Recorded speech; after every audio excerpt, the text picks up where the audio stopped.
Assalamualaikum warahmatullahi wabarakatuh. Kami dari kelompok 4 akan menjelaskan materi tentang dampak positif dan dampak negatif iptek di dalam bidang hukum, serta cara mengatasinya. Sebelumnya, kami akan memperkenalkan diri kami masing-masing. Dimulai dari saya adalah Faid Fawaz Azil. Berikutnya saya adalah Owen Rifai Aan Steven Saragina Pitu. Selanjutnya saya adalah Dan Arya Govi.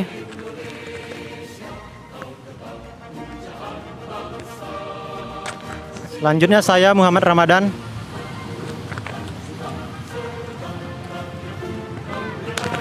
Selanjutnya saya Alan Sandika Putra.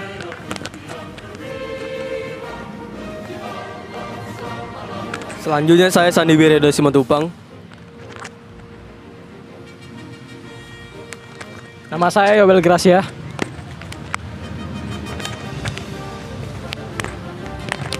Selanjutnya saya Ziki Adi Wijaya. Ini saya akan menjelaskan iptek.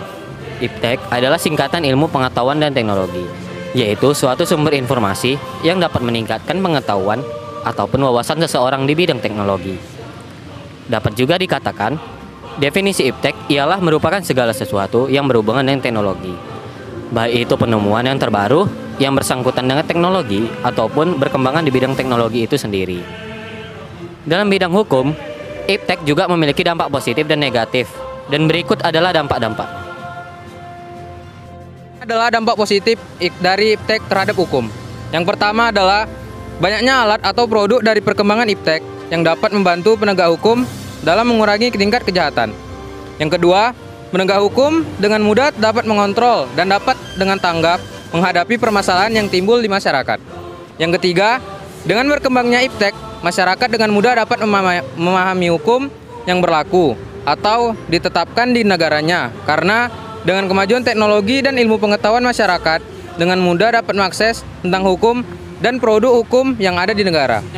Nomor 4, memberikan dorongan yang besar bagi konsolidasi demokrasi di banyak negara. Kelima, meningkatkan hubungan diplomatik antara negara. 6, mengakar nilai-nilai demokrasi. 7, memperluas dan meningkatkan hubungan dan kerjasama antar daerah. 8, adanya peranan besar rakyat dalam pengembangan pemerintahan. Ke-9, kegiatan komunikasi untuk keperluan politik dengan menggunakan teknologi informasi menyebabkan sampainya berita dengan cepat, dilakukan secara efisien dan nyaman. Selanjutnya saya akan membacakan dampak negatifnya. Yang pertama, banyaknya produk dari perkembangan iptek yang disalahgunakan sehingga dapat merugikan banyak orang. Yang kedua, banyaknya kejahatan di dunia maya atau cybercrime, mulai dari pembobolan rekening sampai penipuan atau hacking ke server pemerintah yang dapat merugikan banyak orang. Yang ketiga, negara tidak lagi dianggap sebagai pemegang kunci dalam proses pembangunan. Yang keempat, timbulnya gelombang demokratisasi yaitu damaan atau kebebasan. Selanjutnya yang kelima, adanya ancaman disintegrasi bangsa dan negara yang akan menggoyahkan NKRI. 6. Semakin meningkatnya nilai-nilai politik, individu, kelompok, oposisi, diktator mayoritas, atau tirani minoritas. Timbulnya fanatisme, rasial, etnis, dan agama dalam forum organisasi. Timbulnya unjuk rasa yang semakin berani dan terkadang mengabaikan kepentingan umum. 9. Adanya konspirasi internasional, yaitu pertentangan kekuasaan dan percaturan politik. Dampak negatif yang terakhir adalah lunturnya nilai-nilai politik yang berdasarkan kepada semangat kekeluargaan, musyawarah, mufakat, dan gotong royong. Contohnya, pernyataan Gubernur Jakarta dikarenakan teknologi dapat menyebarluaskan dan membentuk opini bahwa hal itu merupakan penistaan agama dan dimanfaatkan oleh beberapa oknum untuk kepentingan politik. Oknum menjatuhkan Gubernur Jakarta. Oke, selanjutnya saya akan menjelaskan tentang cara mengatasi dampak negatif perkembangan iptek di bidang hukum. Yang pertama yaitu dengan memberikan pemahaman kepada masyarakat tentang cara menggunakan teknologi yang baik dan benar dan tidak melanggar etika, sehingga teknologi dapat digunakan sebagai alat informasi yang dapat menopang keberlangsungan hidup manusia. Yang kedua yaitu dengan memblokir situs-situs yang dapat mengantarkan pada hal yang negatif sebagai antisipasi untuk memfilter diri kita dan orang lain.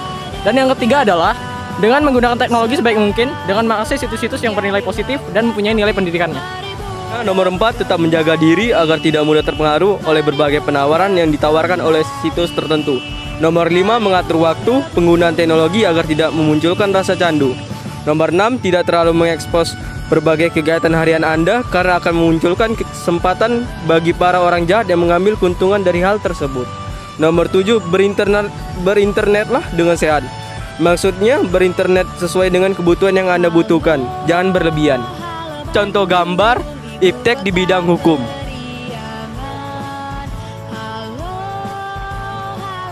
Demikian penjelasan dari kelompok kami.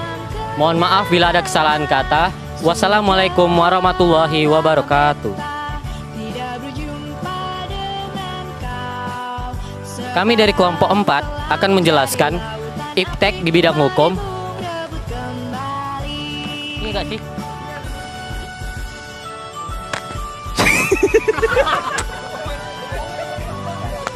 Sini Fawas Azel dari lengkap atau enggak sih?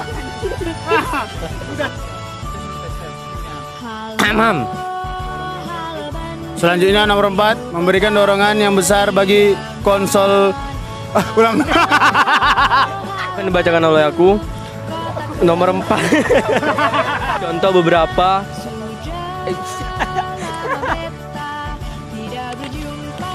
Demikian dari kelompok kami.